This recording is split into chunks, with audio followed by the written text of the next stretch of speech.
अमित शहा यांनी मुख्यमंत्रीपदाचं आश्वासन उद्धव ठाकरेंना दिलं नव्हतं। त्यांना शिवसेना आणि भाजप युतीमध्ये मुख्यमंत्री होता आलं नसतं, त्यामुळे उद्धव ठाकरेंनी खोटी माहिती दिल्याचा आरोपही एकनाथ शिंदेंनी केलाय। अमित शहांसोबत झालेल्या चर्चेत त्यांनी सीएम पदासाठी स्पष्ट नकार दिल्याचं शिंदे म्हणाले आहेत। तर घरी बसणाऱ्यांना लोक मतदान करणार नसल्याची टीका त्यांनी उद्धव ठाकरेंवर देखील केलेली आहे।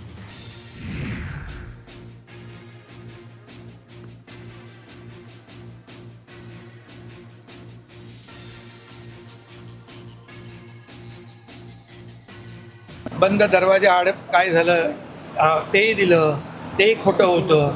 आता खोटं बोलण्याचं एक परिसीमा असते। खोटं बोला पण रेटून बोला। त्यांना मुख्यमंत्री व्हायचं होतं, ते शिवसेना भाजपच्या गठबंधनमध्ये मुख्यमंत्री त्यांना होता आलं नसतं, म्हणून त्यांनी खोटं सांगितलं की आमची चर्चा झाली अमित भाईंच्या बरोबर, परंतु अमित भाईंनी क्लिअर स्पष्टपणे अशा गोष्टीला नकार दिलेला आहे। त्यामुळे खोटं बोल पण रेटून बोल ही त्यांची संस्कृती आहे।